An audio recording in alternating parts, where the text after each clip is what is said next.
오늘 말씀 레위기 10장부터 27장 말씀. 오늘은 레위기 말씀만 보도록 하겠습니다. 레위기 10장 1절 말씀을 먼저 보도록 하겠습니다. 레위기 10장 1절 말씀입니다. 제가 말씀을 읽어드리겠습니다.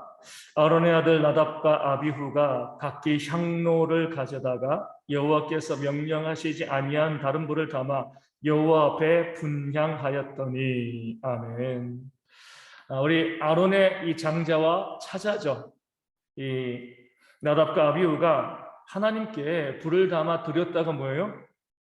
하나님 앞에서 죽임을 당했습니다. 우리가 이 사건을 보면 우리 신약에도 비슷한 사건이 있습니다. 어떤 사건이에요?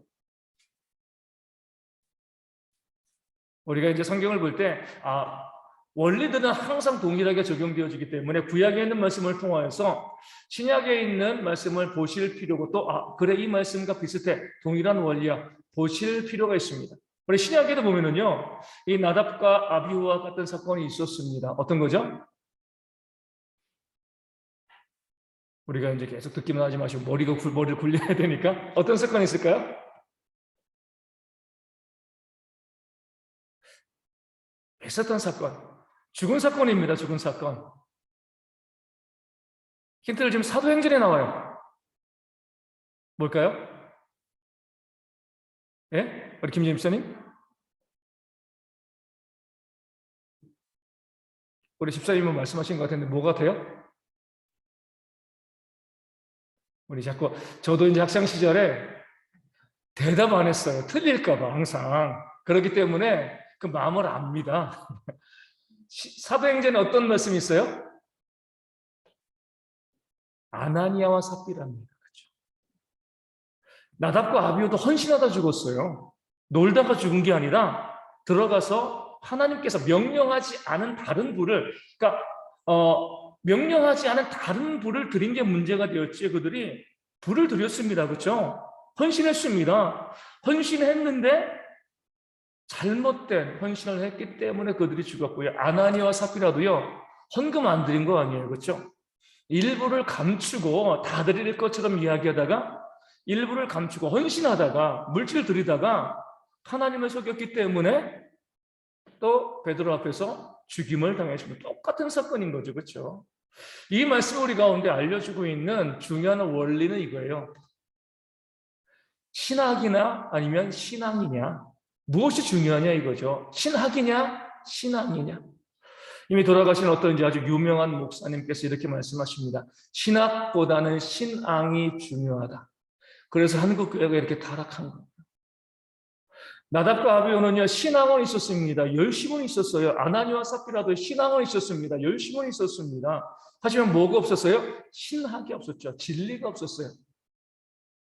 나답과 아비후는요 하나님께서 명하지 않은 그러니까 진리를 어기고요 자기 열심만 가지고 하나님께 분향했습니다. 열심을 낸다는 하나님 분향하지 않은 것도 아니고요 헌신하고 수고했는데 왜 죽이십니까? 신학이 없으니까 죽은 거예요. 그것을 방치하게 되어지면 나중에 하나님을 믿는 이 신학이 완전히 무너지기 때문에 하나님께서 그 다른 불을 드린 나답과 아비후를 죽이신 거죠. 아나니아와 삽비라도 마찬가지예요. 열심을 냈잖아요. 헌금을 안 해서 죽이셨으면 이해가 가지만 물론 좀 숨겼지만 어찌되었건 헌금했잖아요. 그렇죠? 상당한 액수를 했을 겁니다. 그럼에도 불구하고 하나님을 속였기 때문에 진리에서 벗어났기 때문에 열심은 있었지만 그들은 하나님 앞에서 죽임을 당했습니다. 이 나답과 아비후 또 아나니아와 삽비라와 비슷하게 또 예수님께 이 잘못된 신앙으로 책망받은 사람이 또 있습니다. 자꾸 훈련을 시켜야 돼요, 우리가. 그러니까 모든 말씀을 성경을 통해서 봐야 됩니다. 마태복음에 나와요. 오늘 본문의 10장 1절과 또 사도행전에 이 아나니아와 삽비라 사건과 비슷한 신학은 없었지만 신앙 가지고 나섰다가 예수님께 이 책망받은 사람이 있습니다. 누구예요? 누구죠? 마태복음 16장에 나옵니다. 베드로죠. 그렇죠? 예수님께 뭐라고 책망받았어요? 내가 하나님의 일을 생각하지 않고 신학이죠. 도리어 사람의 일을 생각하는 신앙입니다. 신앙은 사람의 일이에요. 사람이 열심이에요. 예수님께서 십자가에 달려 돌아가신다고 했습니다. 이것은요, 우리의 구속을 위한 구원을 위한 하나님의 신학입니다. 예수님께서 이 십자가에 달려 죽지 않으시면 아무도 구원 받을 수가 없는 거예요. 예수님은 좋아서 십자가에 달리셨겠습니까? 고통을 즐기시는 분이 아니잖아요. 겟세마네 언덕에 살수만 있으면 이 잔을 내게서 옮겨달라고 기도하신 분이 바로 예수님 거예요. 하지만 하나님의 진리 때문에, 그 신학 때문에 십자가에 달려 죽으실 수밖에 없었던 거죠. 근데 베드로는요, 그 마음이 뜨거운 거죠. 이 예수님이 죽으시면, 고난받으시면 어떻게? 열정을 가지고 말린 겁니다. 열정이 없어서 말린 게 아니에요. 열정이 있었기 때문에 주님께서 받으실 고난을 말렸습니다. 그런데 예수님께서는요, 사탄아 내 뒤로 물러가라. 신학보다 신앙이 앞서면은요, 사탄에게 이용당하는 경우들이 너무나 많았습니다. 다시 말씀드리지만 우리나라에서 신앙이 제일 뜨거운 사람들은 어디 있어요? 신천지랑 하나님의 교회 가운데 있습니다. 열정이 우리 따라갈 수가 없잖아요. 우리는 11조도 제대로 안 드리고 하나님께 헌금도 제대로 안 하는데 그 사람들 10에 10조 다 드리잖아요. 목숨까지도 바칩니다. 얼마 전에 이제 인터넷에서 막 이제 도는 영상이 있어요. 우리 이만희가 재판받을 때 이 법원에서 이제 이 출입구가 열리니까 신천지 애들이요, 아주 그냥 누구 편처럼 좀비처럼 뛰어가는 겁니다. 왜요? 방청권을 얻으려고. 자기들끼리 그 재판상을 채우기 위해서 다른 사람 들어오지 못하게 하려고요. 목숨 걸고 뛰는 거예요. 그런 열정이 우리 가운데는 없잖아요. 하지만 우리 가운데는 뭐가 있어요? 바른 신학이 있습니다.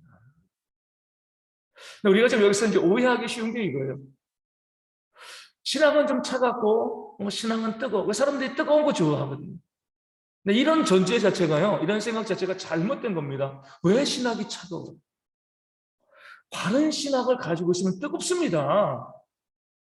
내가 온전한 신학을 가지고 있으면요, 그 심령이 뜨거운 거죠. 내 마음이 뜨거워서 하나님을 향한 열정으로 내가 헌신할 수밖에 없어요. 나는 신학은 바른데 나는 뜨겁지가 않아. 신학이 바르지 않은 거예요. 정말 온전한 신학을 가지고 있으면 차가울 수 없습니다. 온전한 신학을 가지고 있으면요, 복음을 위해서, 하나님을 위해서 그 삶을 드릴 수밖에 없는 거예요. 사람들이 그냥 신학은 차가운 거니까, 냉랭한 거니까 좀 그래, 바리새적인 거야. 신학은 뜨거운 거니까 좋아. 잘못된 생각에 빠져 있는 거예요. 신학, 온전한 신학과 그 다음에 이어서 뜨거운 신앙이 있을 때 우리의 믿음이, 우리의 성화가 온전해지는 겁니다. 머리는 좀 차가워야 되고요, 가슴은 뜨거워야 돼요. 이게 그리스도인입니다. 거꾸로 어때요? 머리는 뜨겁고 가슴이 차가우면은요, 큰일 나는 거죠. 성도들이 말씀을 온전히 아는 게 중요해요. 그 말씀을 온전히 알면, 그 구원의 은혜, 하나님의 십자가의 은혜를 알면은요, 우리의 마음이 뜨겁게 불타오를 수밖에 없고요, 사랑하고 섬기고 전도하고 선교하는 그런 삶을 살아갈 수밖에 없습니다. 그래서 우리가 한국에서 정말 많이 오해되어지고 있고 잘못 적용되고 있는 이런 부분들을 우리가 바로잡고요, 바른 신학, 온전한 신학으로 인한 뜨거운 신앙의 회복의 역사가 우리 가운데 있어야 할 줄로 믿습니다. 10장 3절 말씀 보겠습니다. 10장 3절에 모세가 아론에게 이르되 이는 여호와의 말씀이다. 이르시기를 나는 나를 가까이 하는 자 중에서 내 거룩함을 나타내겠고 온 백성 앞에서 내 영광을 나타내리라 하셨습니다. 아론이 잠잠하니. 아멘. 하나님께서는요, 나를, 하나님을 가까이 하는 자 중에서 하나님의 거룩함을 나타내겠다는, 거룩함을 나타내신다는 게 뭐예요? 구별됨을 나타나시는 거죠. 하나님께서 우리 가운데 거룩함을 나타내신다라고 하는 건 뭐냐면 우리 가운데 하나님의 역사하신다는 거예요. 구별되는 거죠. 우리 이스라엘 백성들이 출애굽할 때 어떻게 거룩함을 나타내신 거예요? 애굽에는 다 우박이 내려도 이 고센 지역, 이스라엘 민족들이 있는 그 땅에는요, 우박이 내리지 않은 거죠. 6월절에 모든 짐승과 사람의 장자가 죽어도요, 어린 양의 피를 바른 그 이스라엘 집 안에는요, 그 어떤 사람도 죽임을 당하지 않았습니다. 이게 거룩함인 거예요. 구별되는 하나님의 특별하신 부하심과 은혜의 역사가 나타나는 것이 내가 내 거룩함을 너희 가운데 나타내고 내가 영광을 보여주겠다, 이렇게 말씀하시는 거예요. 그러니까 우리가 하나님께서 내 삶에 역사하셔가지고 뚜렷하게 구별되어지는 그 거룩함, 하나님께서 나에게 주시는 그 은혜와 복이, 그 역사가 충만하게 나와 내 가정과 이 교회 가운데 나타나기를 원한다면 뭐 해야 돼요? 하나님께 가까이 나가는 거예요. 하나님께 가까이 나간다는 게 뭐죠? 하나님의 말씀에 순종하는 거죠. 지금 나답과 아비후는요, 하나님께서 명령하지 않은 다른 불을 들였기 때문에 죽었습니다. 하나님께서 명령하신 그 불, 말씀하신 그 말씀의 내용대로 우리가 온전히 순종하는 것이요, 하나님께 가까이 나아가는 겁니다. 자주 말씀드리지만 우리 가정의 달이잖아요. 다음 돌아온 주일이 어버이 주일이고 어버이날인데, 부모님께 정말 가까이 하는 자녀는요, 부모의 말씀에 순종하는 자녀입니다. 아무리 같이 옆에 살아도 불순종하면 이 부모를 상하게 하고 또 죽이는 그런 일들이 일어날 수도 있는 거예요. 늘 부모의 그 말에 순종하는 자가 정말 부모를 가까이 하고 사랑하는 겁니다. 그런 자에게 부모가 어때요? 그런 자식에게 풍성한 것을 베풀어주고 나누어 주는 겁니다. 하나님도 마찬가지예요. 많은 분들이 이렇게 이야기합니다. 하나님께서 나에게 거룩함을 보여주시지 않습니다. 내 삶에 하나님의 역사가 보여지지 않습니다. 이 교회 가운데 하나님의 역사가 보여지지 않습니다. 오늘도 제가 낮에 가만히 앉아서 그런 생각하는 거죠. 이 대형교회 목회를 10년을 했는데 하나님께서 뭔가 특별한 부흥의 역사를 이 교회에 보여주셨으면 참 좋겠다. 왜 그렇게 하지 않으실까? 잠시 생각하다가 바로 회개했습니다. 그러니까 제가 제 자신을 돌아본 거죠. 하나님께서 이런 데도 부흥을 허락하시고 이런 데도 하나님의 역사를 보여주실 건가? 하나님께서 우리 가운데 역사하시는 그 일들을 우리가 보기 위해서, 경험하기 위해서는요, 우리가 정말 하나님을 가까이 하는 삶, 하나님만 바라보고 그 말씀에 온전히 순종하는 그런 역사가 있어야죠. 그렇지 않을 때 하나님께서 우리 가운데 거룩함을 나타내 보이시지 않습니다. 지금도 하나님은 살아서 역사하시고 우리의 삶 가운데 하나님의 거룩함을 보여주시기를 원하십니다. 그것을 우리가 기대하고 바라보고 소망한다라고 하면은요, 내 삶에 하나님의 역사가 정말 나타나기를 원한다라고 하면 하나님을 가까이 하셔야 돼요. 하나님의 말씀에 순종하셔야죠. 그럴 때 하나님은요, 반드시 우리의 삶 가운데 거룩하심과 영광을 나타내십니다. 그것을 경험하고 살아가는 우리 성도님들 되어주시기를 축원드립니다. 우리 10장 19절과 20절 말씀 보겠습니다. 레위기 10장 19절과 10장 19절 20절 말씀 보겠습니다. 아론이 모세에게 이르되 오늘 그들이 그 속죄제와 번제를 여호와께 드렸어도 이런 일이 내게 임하였거늘 오늘 내가 속죄 제물을 먹었더라면 여호와께서 어찌 좋게 여기셨으리요. 모세가 그 말을 듣고 좋게 여겼더라. 아멘. 이 아론의 두 아들 장자와 차자 나답과 이 아비후가 하나님께서 원하지 않은, 명령하지 않은 말씀을 어기고 그러한 불을 들였다가 죽임을 당했습니다. 말씀에 순종하지 않은 거죠. 근데 나중에 보니까 이 아론도요, 하나님의 말씀을 어겼어요. 그 제물을 마땅히 먹어야 되는데 먹지 않냐고요? 그 말씀에 의하면 먹어야 되는 거거든요. 먹어야 되는데 먹지 않고 불태워 버렸습니다. 그러니까 모세가 또 화가 난 거죠. 아니, 방금 당신 형이죠. 내 조카들이, 형의 아들들이 말씀을 어겨가지고 하나님께 죽임을 당했는데 그걸 보고도 깨달아 하는 게 없습니까? 말씀대로 하나님께서 알려주신 대로 그 제물을 성소함으로 드리지 않은 제물은 먹어야 되는 거거든요. 먹어야 되는데 왜 먹지 않고 불태웠습니까? 형도 아론도 하나님께 죽기를 원하십니까? 이렇게 이제 책망한 거예요. 그럴 때 아론이 이렇게 이야기합니다. 내가 내 자식이 지금 성소에서 죽었다. 그들이 잘못해서 죽었지만 누구예요? 자기 자식인 거죠. 그 아론의 마음에 뭐가 있는 거예요? 당연히 슬픔이 있는 거예요. 내 자식이 잘못해서 죽었다고 해서 부모가 슬프지 않은 건 아닙니다. 자식이 죽으면은요, 부모는 슬픈 거예요. 올바로 가르치지 못한 자신을 탓할 수도 있는 거죠. 그런 슬픈 마음을 가지고 또 원통한 마음을 가지고 이 속죄 제물을 내가 먹으면 하나님이 기뻐하시겠습니까? 나답과 아비후도 하나님의 명령을 어겼습니다. 그리고 아론도 하나님의 명령을 어겼어요. 나답과 아비후는 죽었고요. 아론은요, 모세가 좋게 여겼다. 하나님께서 인정해 주셨습니다. 하나님 일관성이 없는 것 아닌가요? 같이 말씀을 어겼으면 같이 죽이시든가 같이 용서해 주시든가 하지, 왜 나답과 아비후는 죽이고 아론은 살려두십니까? 하나님 일관성이 없습니다. 그게 아니죠. 하나님의 참된 계명은요, 그 마음 가운데 있는 거예요. 그렇죠? 지금 아론은요, 내가 이런 모습으로 말씀을, 하나님의 명령에 순종하면 오히려 내 마음은 하나님의 명령을 어기는 것이라고 생각한 거죠. 하나님이 주는 그 재물을 기쁨으로 먹고 감사함으로 먹어야 되는데, 기쁨과 감사함이 없이 이 재물을 먹으면 하나님이 기뻐하실 리가 없기 때문에 분명히 말씀하셨음에도 불구하고 이 재물은 불태워 버렸습니다. 이렇게 이해하시면 좋습니다. 우리 주일날 예배하는데 마땅히 우리가 나와서 예배해야 되는 거잖아요. 그런데 우리가 그냥 뭐 날 좋다고 해서, 나오기 싫다고 해서 예배에 참여하지 않습니다. 이건 죄를 범하는 거예요. 그런데 마땅히 나와서 예배해야 되는데 교회 오는데 갑자기 교통사고가 나가지고 옆에 차선에 사람이 막 쓰러져 있는 거예요. 그럼 어떻게 해야 돼요? 나는 마땅히 예배해야 되니까 교회 가야 돼. 이게 아니잖아요.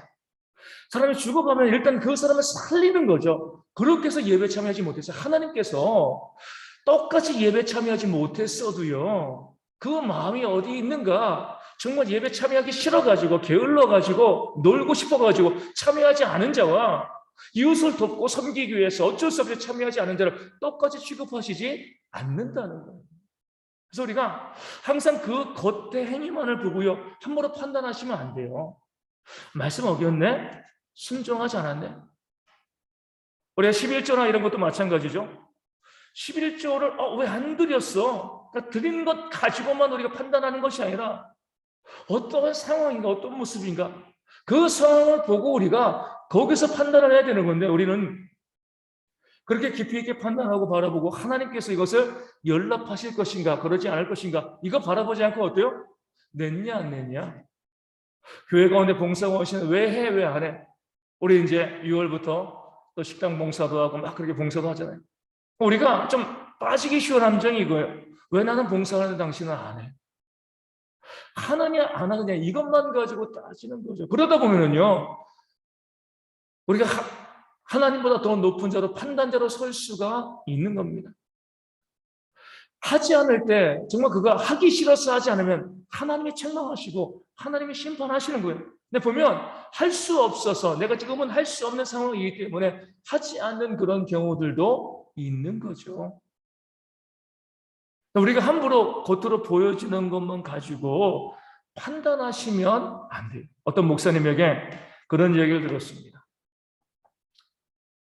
교회를 이제 섬기는데, 참 이제 이 교회 가운데 좀 말이 좀 거칠고 많은 이 권사님이 한 분 계십니다. 근데 이제 그 교회에서도 이제 이 뭐 시골 교회요. 시골 교회인데 이 식사를 하잖아요. 식사를 하는데 오랜만에 그 교회 가운데 이 새신자 가정이 왔습니다. 가서 이제 교회 잘 섬기고 또 정착을 하고 또 예배 잘하고 있어요. 근데 이제 그 두 부부가 맞벌이로 일을 하는 거예요. 토요일까지 일을 했어요. 그 주일날만. 시골이니까 뭐 도시나 대도시나 뭐 주 5일째 하고 좀 주 4일째, 3일째 이야기하지. 뭐 시골은 그런 거 없잖아요. 그렇죠? 토요일까지 두 부부가 맞벌이로 일하는 거예요. 교회 나온 지 한 몇 개월 안 됐는데 그 권사님이 갑자기 화가 나신 거예요. 그 부부에게 이야기합니다. 왜 당신들은, 나는 이렇게 나이 든데 식당 봉사는 당신들은 안 하냐고. 그분들이 하기 싫어하는 게 아니거든요. 토요일까지 계속 일을 하니까 식당 봉사를 못 하는데 그분들이 하지 않는다고 해가지고 나오신 지 얼마 안 된, 이제 다른 데서 신앙생활 하신 분들이 있어요. 신앙이 전혀 없는 분들은 아닌데 그 교회 나온 지 얼마 안 된 새신자죠. 그렇죠? 새신자인데 주일날 식당 봉사하지 않는다고 막 타박하고 나무라시고,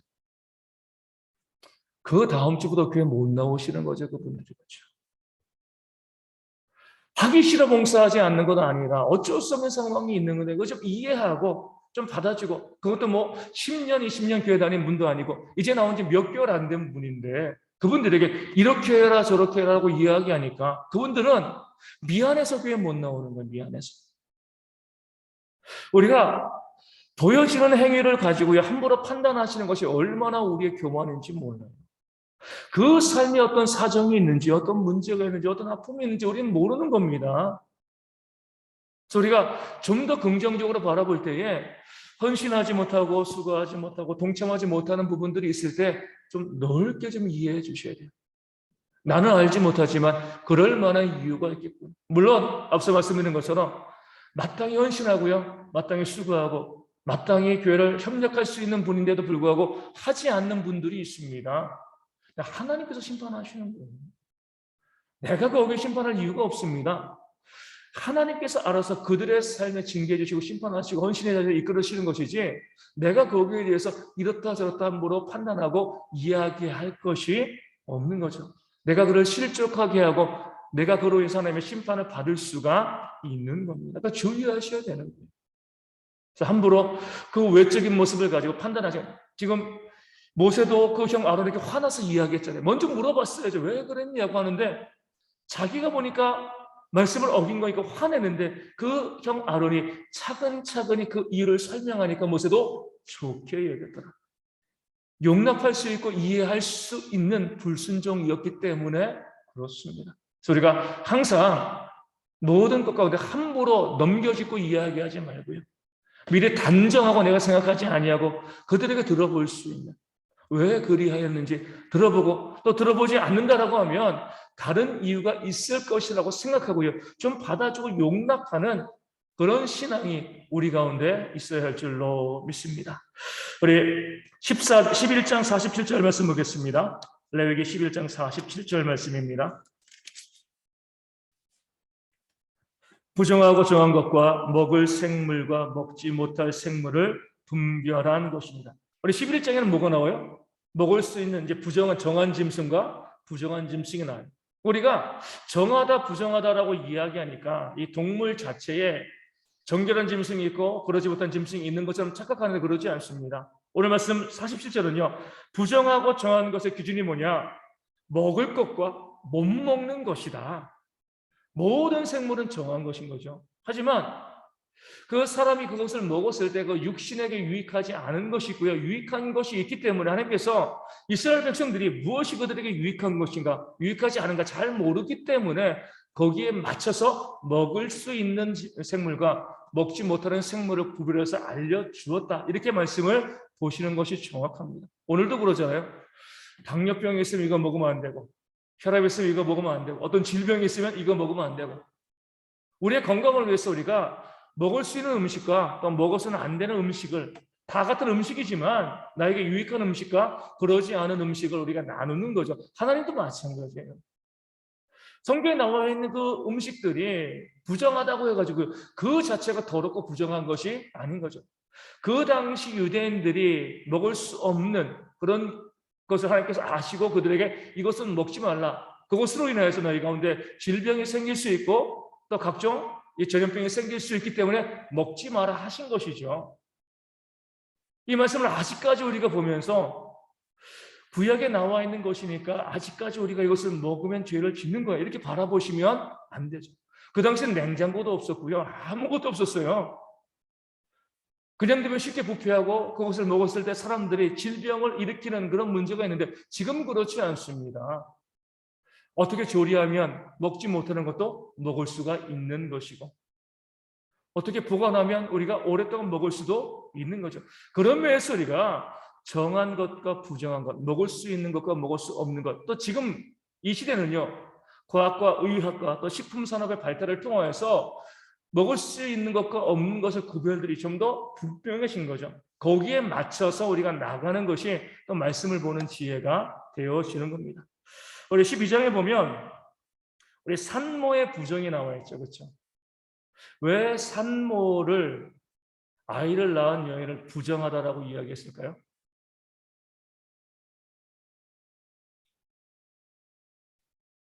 왜 아이를 낳은 여자가 부정해요?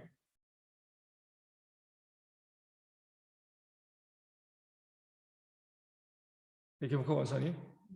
네.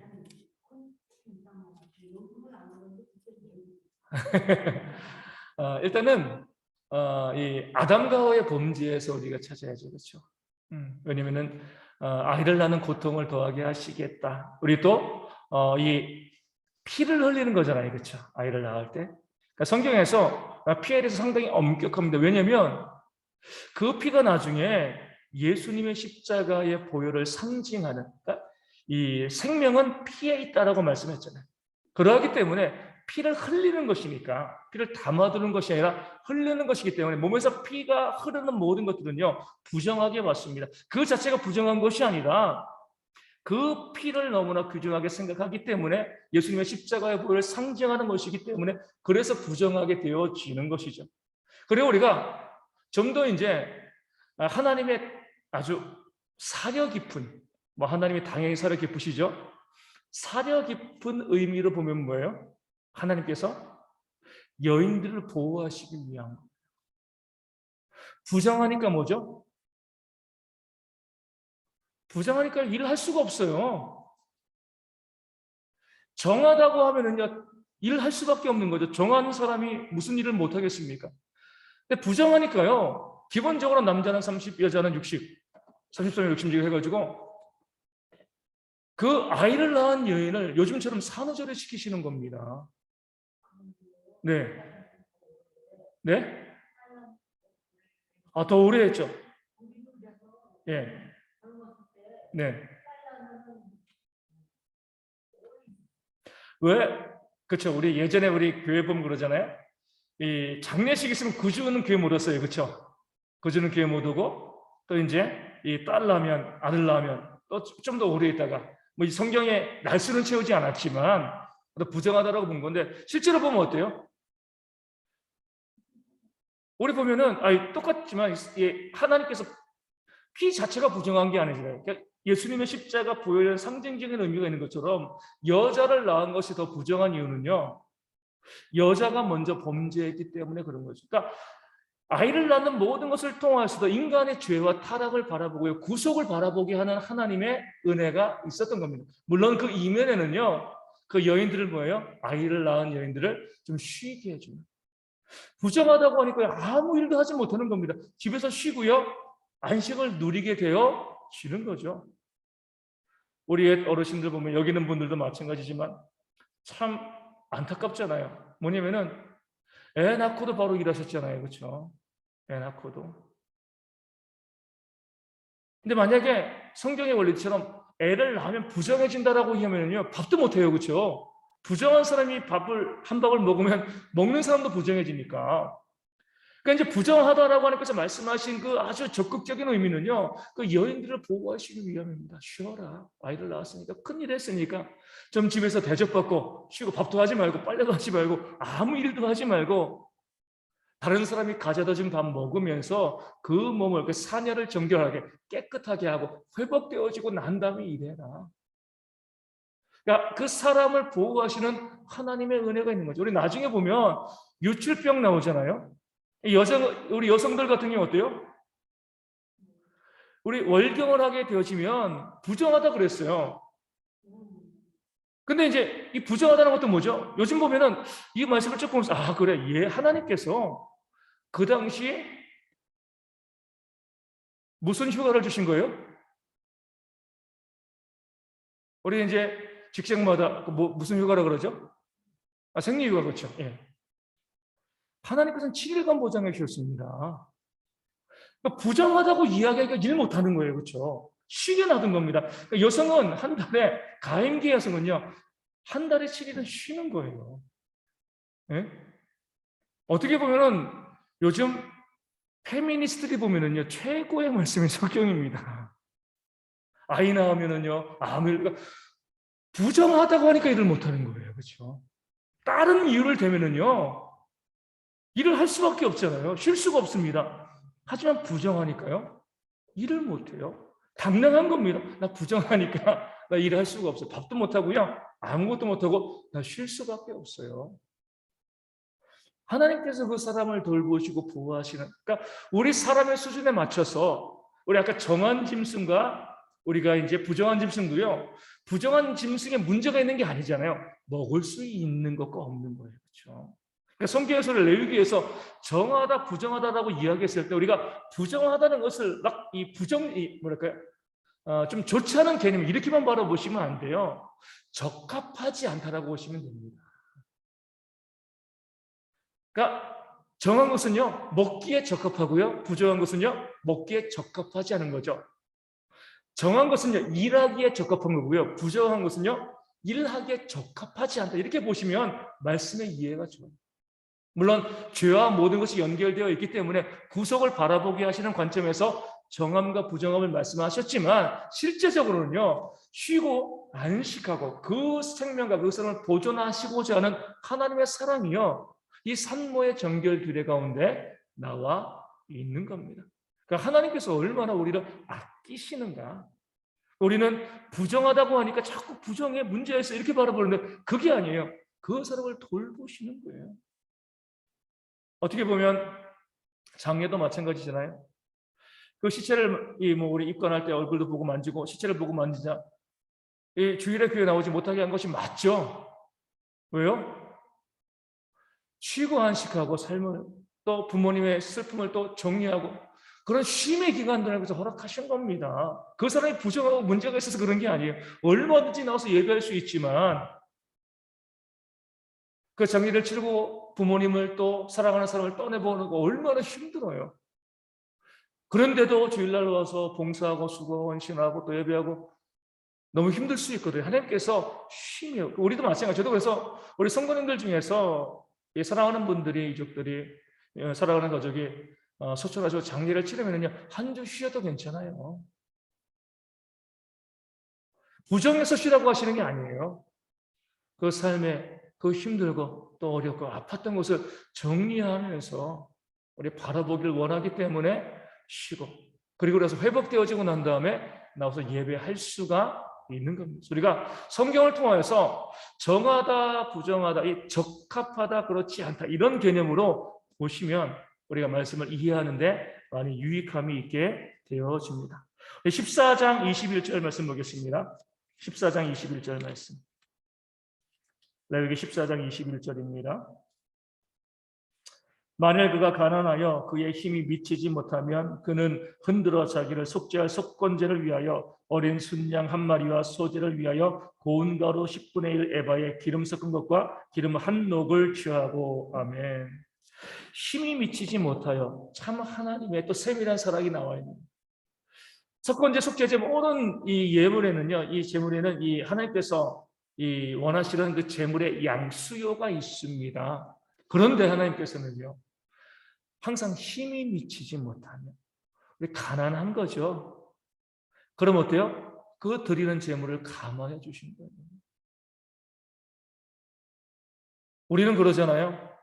힘이 미치지 못하는 사람에게도 빚을 내서라도 헌금하고 빚을 내서라도 이 물질 드리라고 이렇게 이야기하는데, 하나님은 그렇게 하지 않으셨습니다. 힘이 되는 사람은 힘 있는 대로 드리고, 힘이 미치지 못하면 뭐예요? 좀 적게 내도 괜찮다. 하나님께서 우리 가운데 분수에 맞게 헌신하라, 우리에게 주신 그 분수대로 헌신할 것을 우리 가운데 요구하신 거죠. 하지만 여기서 우리가 중요하게 기억할 것이 있어요. 아무리 힘이 미치지 못한다 할지라도요, 빈손으로 나오지 말라는 거예요. 내가 100만 원 벌어가지고 10만 원 11조를 못 내요. 너무나 나가는 게 많고 100만 원 갖고 살 수가 없잖아요. 그러니까 내가 힘이 미치지 못하니까 하나님께서 이해해 주시겠지. 10,000원이라도 내라는 거죠. 하나님께 나올 때 힘이 미치지 못하면 내 분수대로 이 최선도를 하나님께 드리는 삶이 있어야지, 아무것도 우리가 준비하지 않고 아무것도 우리가 하나님께 드리지 않고 나오는 것은 우리 하나님께 너무나 염치가 없는 모습이 되어지는 거죠.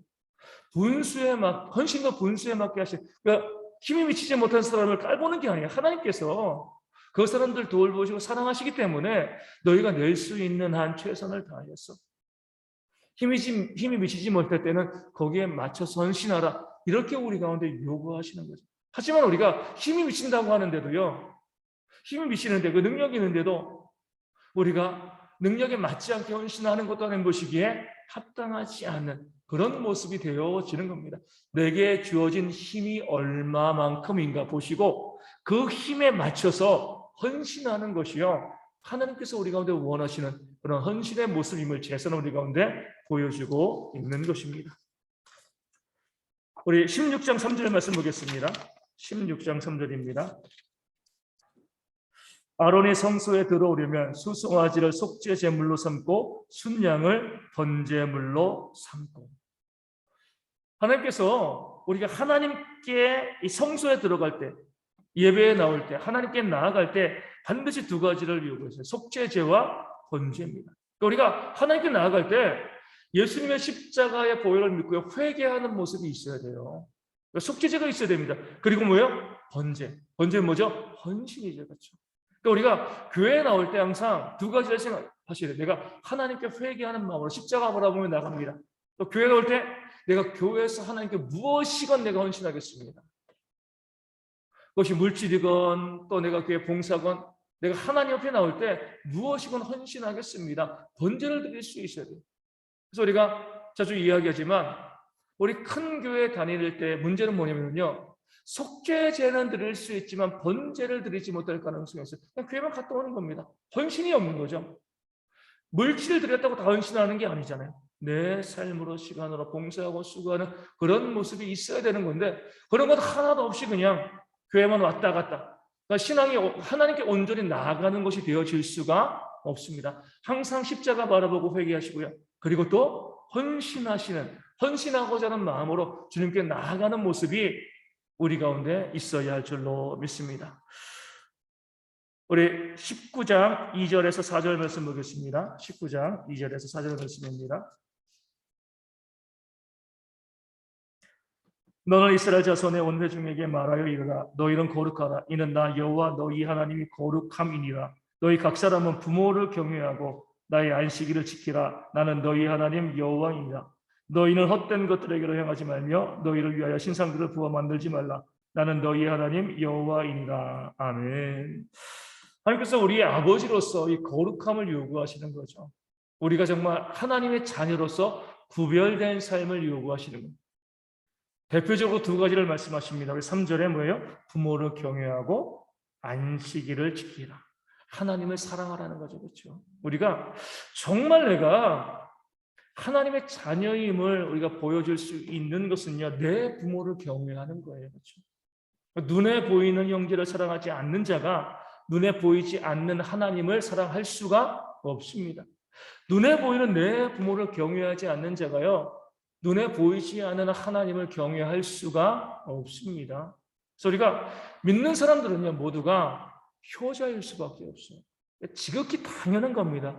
교회 가운데서 누구누구는 효자야, 이런 말이 나오면 안 돼요. 다 효자여야 돼요. 그렇죠? 내 부모를 공경하는 것. 그리고 두 번째 뭐예요? 안식일을 지키는 것. 안식일을 지키는 것이 바로 하나님을 경외하는 거잖아요. 그렇죠? 내 부모와 하나님을 온전히 경외하는 그런 모습이 있을 때 우리가 하나님의 온전한 백성이 되어지는 겁니다. 하나님을 경외하면서 부모를 경외하지 않는 자가 발생할 수는 없습니다. 말씀이 내 부모를 공경하라 말씀하셨기 때문에 정말 하나님을 잘 섬기는 분이라고 하면 자신의 부모를 잘 섬길 수밖에 없는 거예요. 그래서 우리 대형교회가 뭐 가정의 달이라서 아니라 늘 부모를 잘 공경하고 섬기는 그런 교회가 되어져야 할 줄로 믿습니다. 우리 마지막으로 25장 21절 말씀 쭉 넘어가서 25장 21절 말씀 보겠습니다. 레위기 25장 21절 말씀입니다. 제 말씀 읽어드리겠습니다. 내가 명령하여 6째 해에 내 복을 너희에게 주어 그 소출이 3년 동안 쓰기에 족하게 하리라. 아멘. 희년에 대한 거죠. 그렇죠? 우리 이스라엘 백성들의 제도를 보면은 7년째가 안식년입니다. 그렇죠? 그래서 이제 6년 동안 일하고 그 1년은 밭을 묵혀두는 거죠. 그럴 때는 그래서 뭐라고 약속하신 거예요? 6년째, 2년째 먹을 걸 주겠다. 희년은 뭐예요? 50년째 되는 애. 77에 49. 그러니까 이제 7년 안식년 지키고 또 50년째 되는 날 또 뭐예요? 또 안식년 지키는 겁니다. 쉬는 거예요. 그러면은 48년 될 때 뭐예요? 하나님께서 그 다음에 2해 동안에 농사를 짓지 못하니까 하나님께서 약속하신 것이 내가 새해 먹을 것을 너희에게 줄게. 풍년을 허락하신다는 거죠. 이 재밌는 건 중요한 말씀이 이거예요. 하나님께서 안식일과 신년을 잘 지키면 그 다음 해 풍성해 주시는 것이 아니라 안식일과 신년 전에 뭐예요? 미리 풍성하게 주신다는 겁니다. 그것을 가지고요 2년을 먹고 섬기는 거죠. 이게 하나님의 원리예요. 그러니까 이 3년치를 먼저 주신다는 건 뭐냐면 하나님께서 그 많은 것을 주셨을 때, 풍성한 것을 주셨을 때 주시는 뜻과 계획이 있다는 겁니다. 2년 동안 먹기 위해서 많은 것을 주신 건데 사람들의 욕심은 어때요? 48년에 많은 것을 거두고요 49년 안식년에도 또 일합니다. 또 농사를 지어요. 더 많은 것을 얻기 위해서. 또 신년 때도 더 일을 하는 거죠. 사람들의 욕심이 되어지는 거예요. 그럴 때 하나님께서 그 주신 모든 것을 빼앗아 가시는 겁니다. 오늘 우리도 이렇게 보시면 돼요. 내 삶에 보면 이 말씀의 원리를 이렇게 적용하는 거죠. 일용할 양식 이상의 것을 풍성해 주신 것이 있다라고 하면은 하나님의 뜻이 있는 겁니다. 뭐 하는 거죠? 섬기고 나누라는 거예요. 그렇죠? 왜 나는 이만큼 필요한데 왜 더 많은 거 2배, 3배, 몇 배의 물질을, 몇 배의 양식을 내게 더 주셨는가? 그 하나님의 계획을 알아야 되는데 그렇게 많은 것을 가지고 있으면서도 더 많이 가지려고 하면 하나님께서 그것을 다 취하여 가실 수밖에 없는 거죠.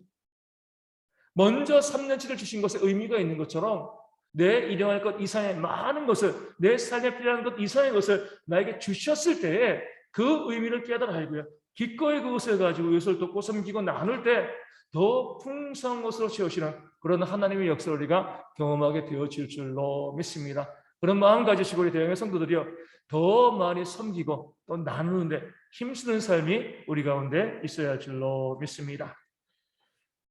네, 찬송가 400